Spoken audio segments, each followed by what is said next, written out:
Lalgate police સ્ટેશનના સ્ટાફે patrolling દરમિયાન શંકાસ્પદ સ્થિતિમાં એક મહિન્દ્રા જાયલો કારમાંથી મોટી સંખ્યામાં ચિલ્ડ્રન બેંક ઓફ ઇન્ડિયા લખેલી નોટો સાથે બે શખ્સોને ઝડપી લીધા છે. આ નોટો દેખાવમાં અસલી હોવા છતાં અસલી ચલણી નોટો ન હોય, લોકો સાથે ઠગાઈ કરવા માટે ઉપયોગમાં લેવામાં આવી હોવાનું પોલીસનું અનુમાન છે. ઘટના ગઈકાલે જૂની અશક્તા હોસ્પિટલના કેન્ટીન પાસે ઘટી હતી, જ્યાં પેટ્રોલિંગ કરતી પોલીસ ટીમને મહિન્દ્રા જાયલો શંકાસ્પદ દેખાઈ હતી.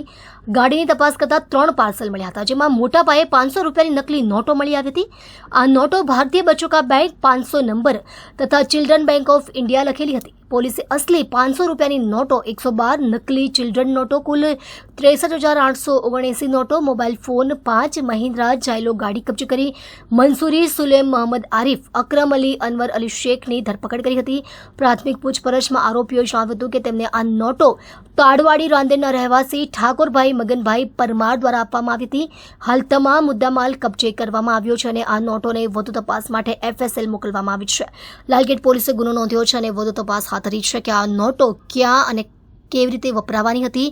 નકલી ચલણનો એવો વિશાળ જથ્થો મેળવી એ મોટી ચિંતા ઊભી કરે છે અને પોલીસ દ્વારા વધુ દરોડા અને પૂછપરછના દોરની શક્યતા વ્યક્ત કરવામાં આવી રહી છે.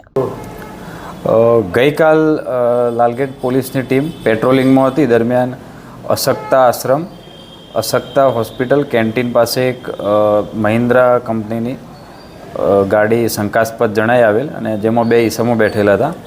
આ બાબતે તપાસ કરતા ગાડીની અંદરથી 2 ઈસમો મળી આવેલ, જેમના નામ છે મંસૂર સુલેમ મોહમ્મદ આરિફ અને અકરમ અલી અનવર અલી શેખ, રહે બંને હરિપુરા રામપુરા લાલગેટ.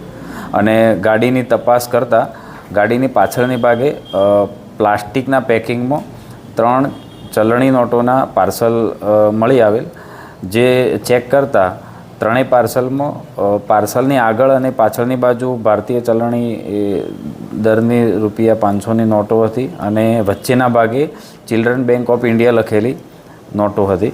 આ બાબતે FSL અધિકારીને બોલાવી અને નોટોનું પ્રાથમિક પરીક્ષણ કરી અને FSL ગાંધીનગર મોકલી આપવા તજવીજ કરેલ છે. અને આ નોટો બાબતે પ્રાથમિક પૂછપરછ કરતો તેને ઠાકોરભાઈ મગનભાઈ પરમાર, રહે રાંદેર તાડવાડીવાળો આપી ગયેલાનું જણાયેલ છે.